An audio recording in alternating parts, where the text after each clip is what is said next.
All right, you guys should be able to hear those beeps, so we're just gonna cut right into the game screen.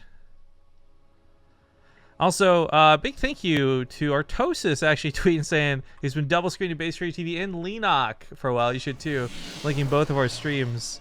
I'm actually a really big fan of Leenock, and I've actually been poking him every single time we've done a Korean event to please come play. So he's signed up for about half of them due to my nagging harassment, but that's cool. So do me a favor, get on there and retweet the crap out of Artosis, guys. Super duper appreciate it, because it also shares Leenock's stream too.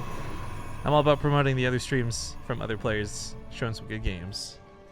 But anyways, it is still the BTSL. You guys are tuned in for the other semifinals match, match number 2. This tournament, powered by Twitch, means that its prize pool is provided by Twitch, and that's all that awesome money for these guys to be playing in the Season 1 monthly finals. In the bottom right side of the map, having recently joined Root Gaming, it's the blue Protoss, herO.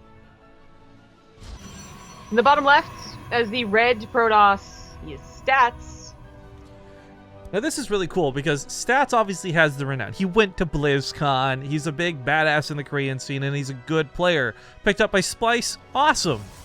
But herO's kind of got my heart on this one. Because whether it's PvP or more specifically PvT, he's been doing cheesy and very different builds, and I've had a really fun time watching herO the last couple of weeks. And I don't know if it was coincidence of like he was doing this stuff before he joined Root, or this is something he started doing like at the recommendation of certain people on Root, but he's been playing the game entirely different, and I've been really enjoying watching him. Yeah, it's been fun. He's been cheesy, I think, before in this matchup too. I can't remember who it was against, but I do remember him. Either him or Classic, kind of constantly proxying Stargates and early aggression, but I don't remember who. Oh well.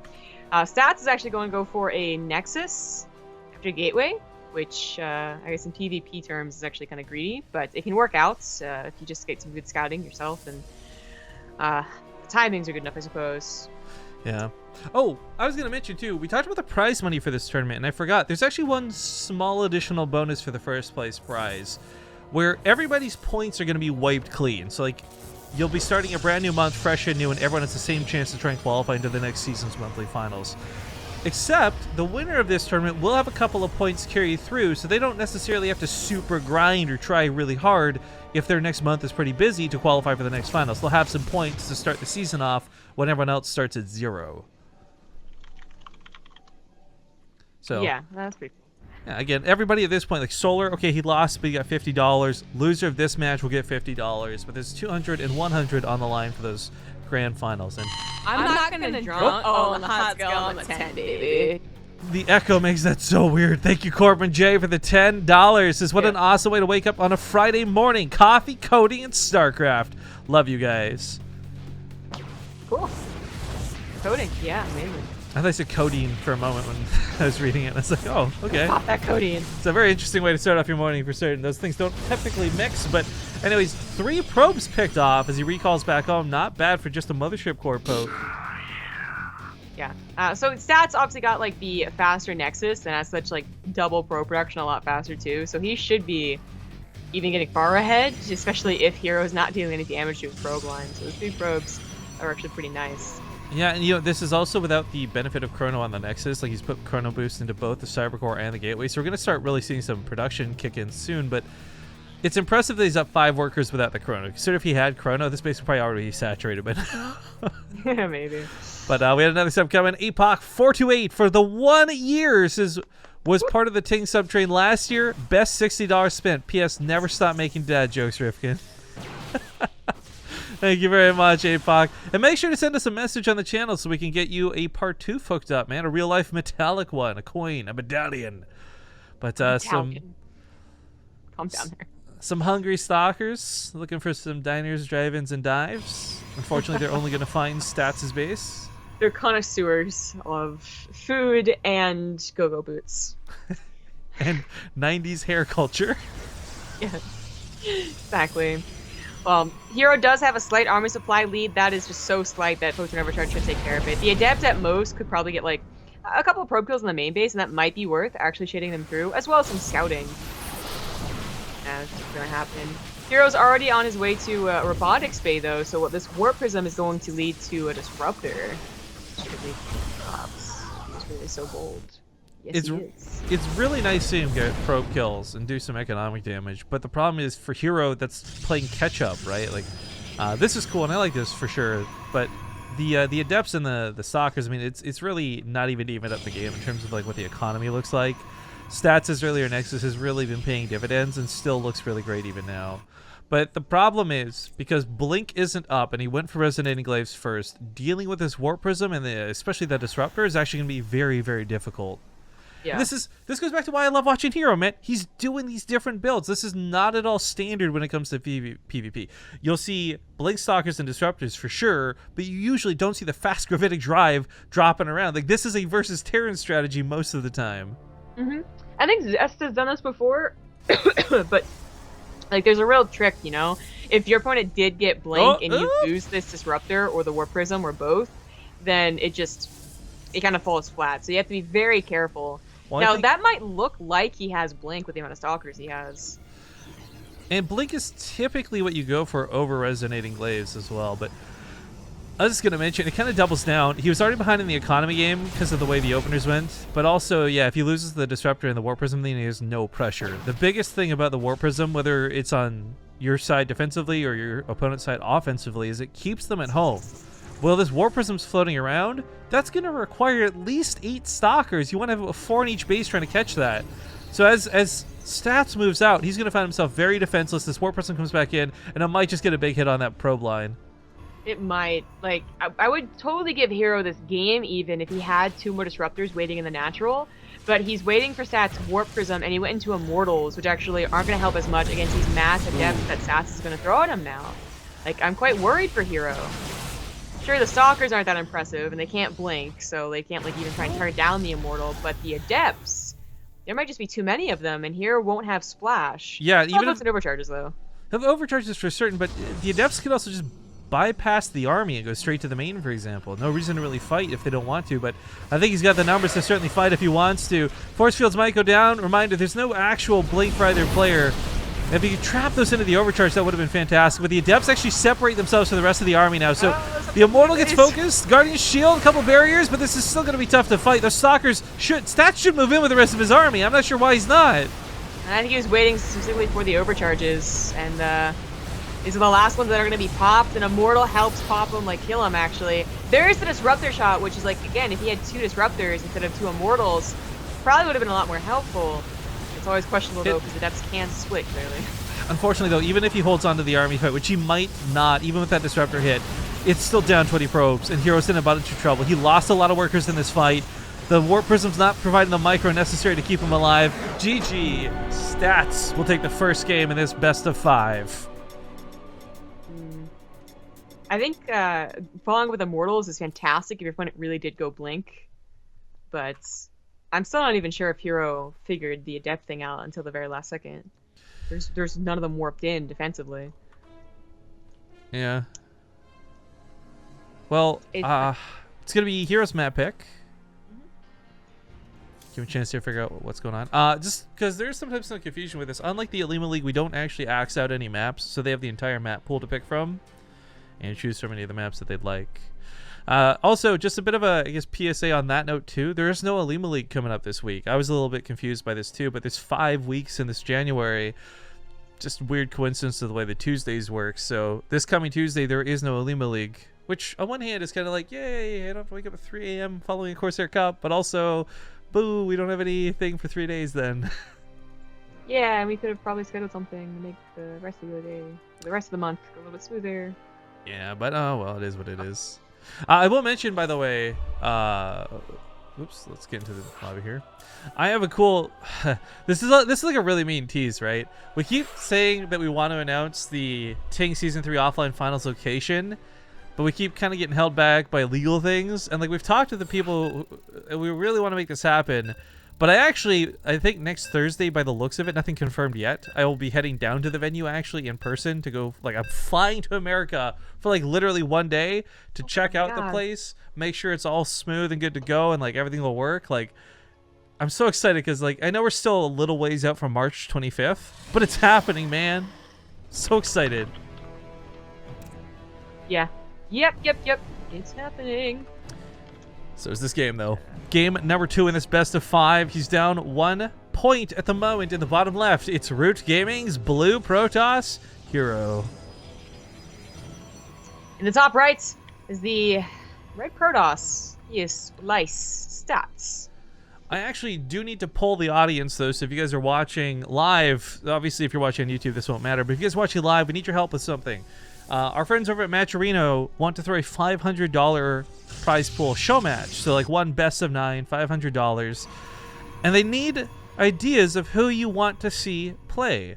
So we can make anyone work from any time zone if the players are willing, but we need good suggestions. A lot of people say we need to invite herO. A lot of people saying just get general Koreans, but there's a tweet out on BaseTradeTV, so if you've got Twitter, do me a favor. I'll link it in chat in a moment's time. It'll be a little bit desynced because, you know, we're stream delay and all that, but reply to it with who you guys want to see us cast so we can find out a match, because Sunday is fast approaching and it's a last-minute thing, and I really want to find the matchup that our fans are going to enjoy the most. It's all about the fans. Especially during summer, because damn, it gets so hot. I was trying to think of a fan joke. I wish it was summer. Actually, it's been kind of warm lately, so I guess I shouldn't be complaining too much.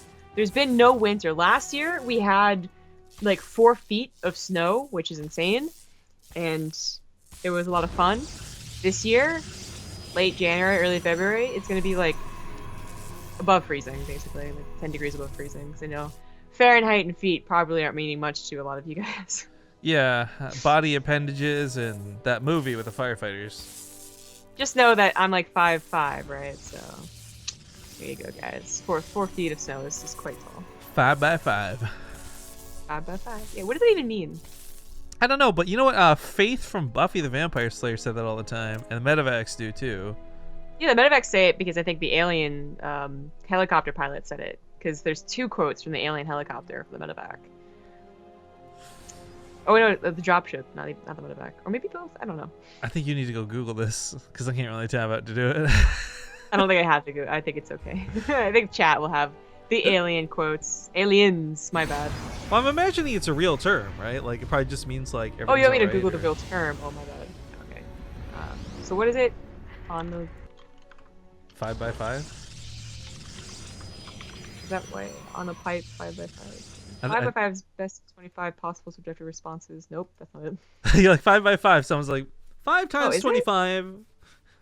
Wait, hold on. Used to describe the quality of communications, specifically the signal to noise ratio.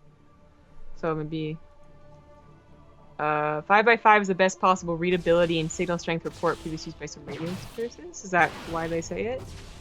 It's like confirming that it's you can hear commands. I don't know, man. I gotta be honest, I don't really care. I care. Why do pilots say? Okay, well, whilst you look that up, we do have the mothership cores chasing each other. Neither of them can shoot up, so it's a little bit silly to watch, but just trying to keep tabs on where this one's going so that he can respond appropriately. Proxy gateway coming down, though, so Splice his own stats. Looks like he's the one who wants to get down and dirty with this game. herO's gone for the Dark Shrine, which I really like, but Stats, unfortunately, is playing right into that, because the tech path he's chosen, this Blink Stalker all in, leaves very little to the imagination and also very little to detection. This is going to be a fun game. Proxies versus Dark Shrine, that's amazing. By the way, confirmed, that is why it says 5 by 5. They're telling how clear the communication is. Oh my god, the amount of gateways coming down over here. Yeah, but herO's build is going to be better, so... Did you just suggest me versus Jesse for a show match? I did, yes. Get out of here. No. So the one good thing about Stats' build is that he could build a robo at this proxy pylon and turn into a bit of a base race. That's true. We've actually seen Mana and some others do that, like really clutch, like last minute things. But oh, he's even opening the door for his opponent, herO. Thanks. He wasn't going to be able to get in so easily before, but now he certainly will. And I think the problem is that proxy robo potential is so very clutch and difficult to pull off. I'm not sure if it'll happen or not. And let's assess the defense back at home, right? herO could also just warp in a couple of DTs and hold the ramp. I mean, yeah, you can blink over it, but I mean, they're going to get hit. As someone who purely DT rushes in PvP, I can tell you that DT warp in eventually some of them He's gonna tap out. Oh, but it doesn't matter. He just tap. All right, herO. Take the you know the funny thing for herO. Hang up. Before we leave the game. Let's go. I can't click vision. I don't believe herO ever saw anything on the left side of the map. So he just gets into Stats' base and is like, does Stats go AFK? Why does he have no buildings in his main? Like, what's going on here? Right? I mean, obviously he knows better, but I'm just saying, like, it's just funny the way that played out. But okay, tied up now 1-1. We'll go to game number 3. We're gonna squeeze in a small commercial break before we do. Please stick with us, and we'll see you guys in 2 minutes. Thank you for watching. All right, folks, we're back and hopping right into game number 3. As mentioned before, things are tied up 1-1 here for the BTSL semifinals. Quick reminder that the winner of this will go on to fight against Beyond, but it's a best of 5 they got to get through, so we're not quite there yet. Top left side of the map, he is going to be Splice's own light blue, teal, Protoss Stats. In the bottom right, as the purple Protoss, it's Roots herO. All right, Rapid Casting and I actually got to a pretty heated debate about this, and I had to pull up color palettes on stream and everything. If you had to pick one of the two, would you say that this color for Protoss is closer to Seafoam or to straight teal?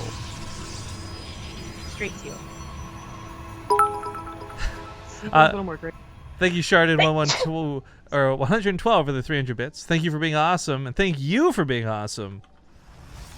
But no, man, I say Seafoam. Look at Google the tone for Seafoam. This is so much closer to Seafoam than it is teal. I did just do it, and I think the Seafoam is a little more green. So this is Seafoam green to be green. It's usually Seafoam. Well, green. actually, you and I are probably the worst people to debate this because we couldn't decide on Annie's hair color, so we clearly don't know the difference between blue That's and because green. you didn't remember it, not because you... No, I'm pretty sure it's because we're colorblind, and we need those glasses so we can cry and make a video and get thousands of views on YouTube and rake in the dollar bills.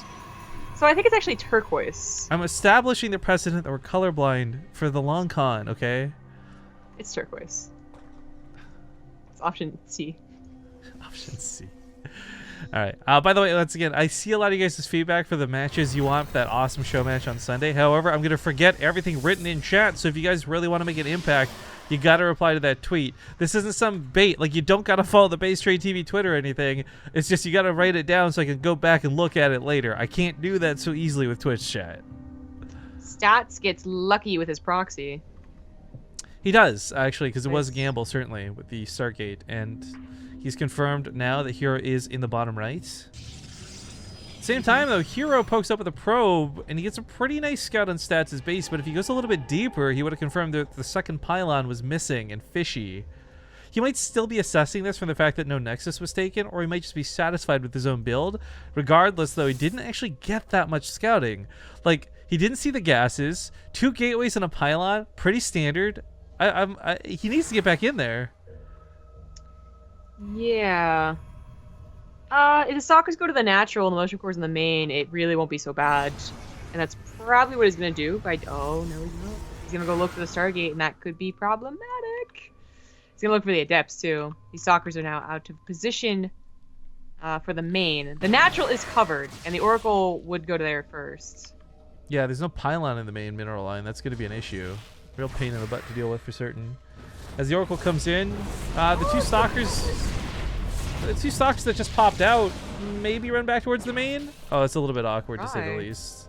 Yeah, the Adepts did a great job scouting and getting the Oracle to head right to the main base. Still yeah, I guess it wouldn't have been worth to go back in there.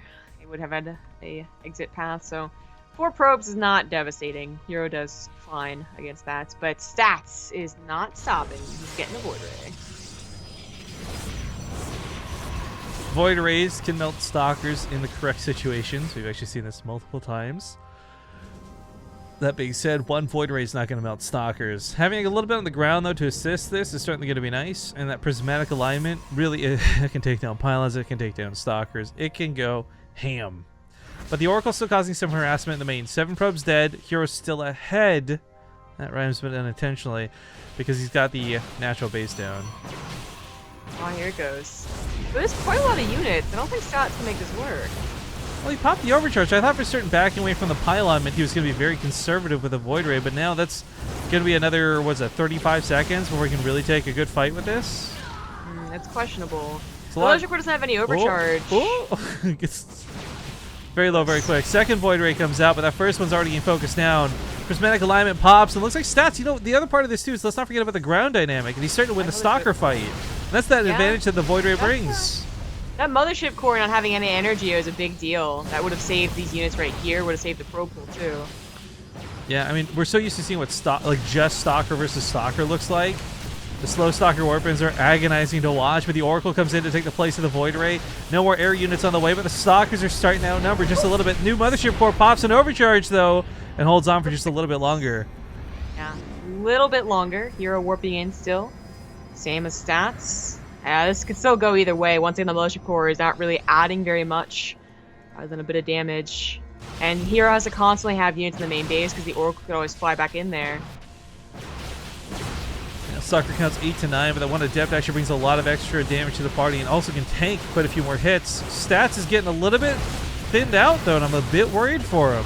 Yeah, it's not going to work out. The Stalkers from the main base come down as the Oracle really doesn't have that much energy. It's going to finally snipe it. Finally. Slow Warpin is going to be targeted immediately, and I think herO's got this. I think herO's locked this down. The fact that he's got a natural base really sets it in stone. GG. herO with a very nice lead now in the series, up 2-1 over his opponent's Stats. I will say this. I think if it's going to come down to the finals, herO and Beyond is going to give us a very fun matchup if that's the way this is going to trend. But it's PvP, and honestly, this could go either way. Like, Stats could easily tie this up just as easily as he could lose the series here. Yeah. This is map choice. I can't so juice. Just put this right here. I get some Apollo Cat Cam. What so up? I had my planner, you know, right where he's sitting now, and he was just sitting, and I was like, oh, I know what he wants to do. So as soon as I moved it, he laid down. Diminch made that picture, by the way, with the queen. I know. It's beautiful. I'm gonna put this on stream. This is fantastic. This is the kind of pro-feminist movement we need in StarCraft 2. Yes, more queens. More queens. Belshir, I just got messaged. Do you want me to host or are you going to do it? I got it. Yeah, I wasn't sure because Apollo looks like he's ready to just bat at your mouse hand. Oh, he just wants to cuddle against it. You're like, Apollo, you know it's not a real mouse, right? I love the way his paw is. You can see his little footsie pads. Which, by the way, if you guys don't have cats or animals in general, those are so soft and so cute, and they're like little jelly beans. Yeah. And if you train them, if you get them used to it early, they don't mind when you touch them. Yeah, Millie, I think Millie loves when I like massage her feet or whatever, like when you're just playing with her little toesies. Apollo hates me to play with his messed up toe, though. He's like, stop it, quit it. Ah. All right, well, Belshir Vestige is going to be map number 4 in this showdown. Again, there's one more match after this, which will be the grand finals. So thank you guys for watching so far. But these semifinals have been really good. I'm glad we didn't get a bunch of 3-0s. It would have made for very boring matches, but these have been pretty good. Correct. Okay, very interesting question in chat. Marcos4912 says, BaseTradeTV, can Void Rays melt steel beams? You know, I don't think they can, but I've heard that they can melt through steel memes. What? I think anything at this point can melt through steel memes. The real question is, though, can they see why kids love the taste of Cinnamon Toast Crunch? Yo, the Cinnamon Toast Crunch commercials are so messed up now. they're just cannibals. What? Have you not seen the new ones? No. Like, it's no longer like, can you see why? Like, it's the Cinnamon Toast Crunch, like, having eyes and a mouth, and they'll be like hanging out together making weird noises, and then one licks the other and is like, oh, that tastes delicious, and then eats it.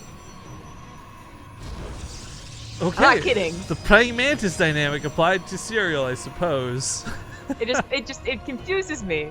Doesn't make me, well, I guess maybe, okay, well, I already like Cinnamon Toast Crunch. I don't think it makes me that taste good, but that's not the way to do it.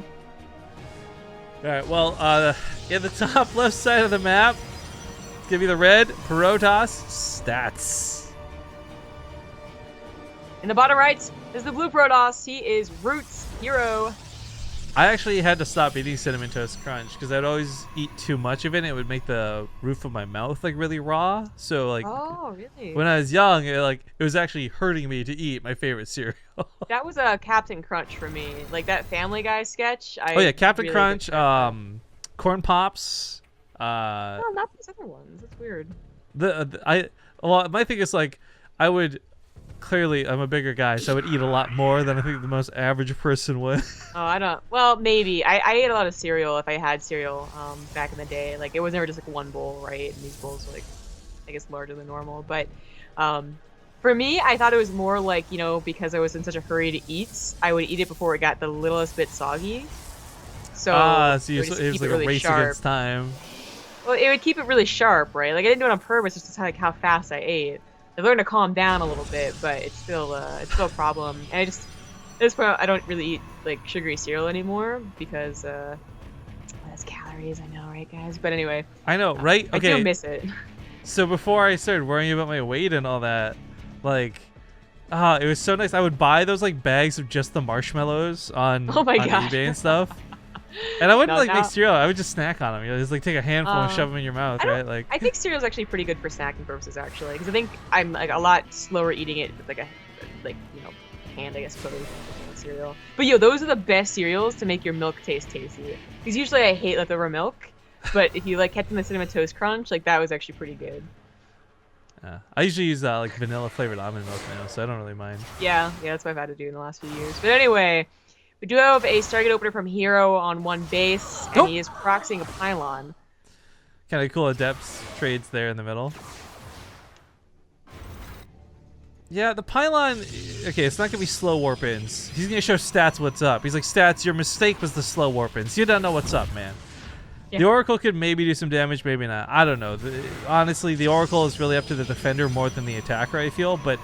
with the Robo on the way, Sentry's coming down, Stats is kind of secured. Like he can retreat to his main and turtle in if he needs to, but he's not going to want to. He really wants to get that Nexus finished up because for herO, this is pretty all in. There's no Nexus coming down, and he's walled himself off. Although, excuse me, he left a probe out there, so he might be able to take a Nexus. But the Sentry's getting focused down immediately is a pretty big deal. Force fields are always annoying, but the Guardian Shield reduces a lot of damage for these attacks. Oracle swoops in, but the Mothership Core just responded, and herO's not paying attention. Oh, he's so lucky. He could have gotten so many more probes. God. Yeah, or he could have died. Like, both of them kind of delayed both attacks and responses, but it works out okay. Well, the Sentry goes down. herO... Yeah, he's still poised to look like he takes a Nexus, but he's also still flipping in. That's in trouble. Killing that pylon right away is nice. This kind of says though, like if you're gonna spend the time it takes to kill that Nexus, you're almost guaranteeing that your opponent's gonna get that Immortal out, which is a little bit concerning. But at the same time, it is killing a Nexus, and he takes his own behind it. So I think the goal is to kill the Nexus more than actually win the game off this immediate attack. Problem is though, Stats might just have enough to defend with. The Sentry was coming out because he wanted to force field the ramp, but clearly it comes a little bit too late. That's a big deal. I guess there hasn't been any probe mining, so even if he doesn't kill the Nexus, it's still damage done, but he still has a lot of time for his own Nexus to finish. Awkward force field is awkward. I almost think like a Guardian Shield would have been better, I don't know. But the Oracle comes in, and you know what? With the Stalkers going down, the Oracle can actually kill the Immortal if he needs to back away from this fight. Realizing that Stats starts targeting it down, but perhaps a little too late, the Immortal actually dies! And herO, by the grace of like 1 century, has an advantage!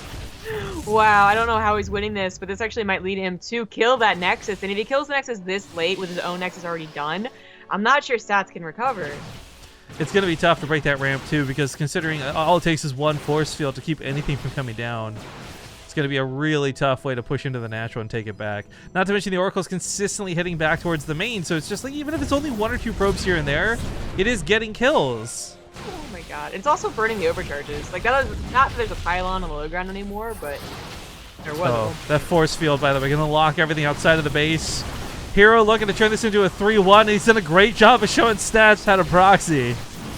This is nice micro. Immortal pops out, but against this many units, I don't think it's going to be enough. The Zealots alone are convincing enough that he could take this fight, but he does pull back to play it a little bit more safe. The Mothership Core was pulled from the main, so the Oracle got in for some more, but GG's going to get called. herO, ladies and gentlemen, will take the series 3-1. And we are going to have that herO versus Beyond final. So if you guys have not been watching herO versus Terran, herO gets really down and dirty. Proxy targets, proxy robots, DTs, you name it, he's going to do it. That's what I'm excited to see. However, with an asterisk here, I do put Beyond's also willing to proxy. He's one of the Terran players that will put proxy barracks, factory, and starports all on the other side of the map. Yeah, he can do that. Okay, we're going to go to, I guess, a commercial break while we get the lobby set up for these grand finals. I got to make sure I contact players, too, about getting them paid and all that good stuff. So do stick around, folks. We'll see you in a couple minutes. And then the grand finals. It's still only a best of 5. We haven't souped it up to a best of 7 or anything. It's still only a best of 5. But the best of 5 between herO and Beyond starts in a moment.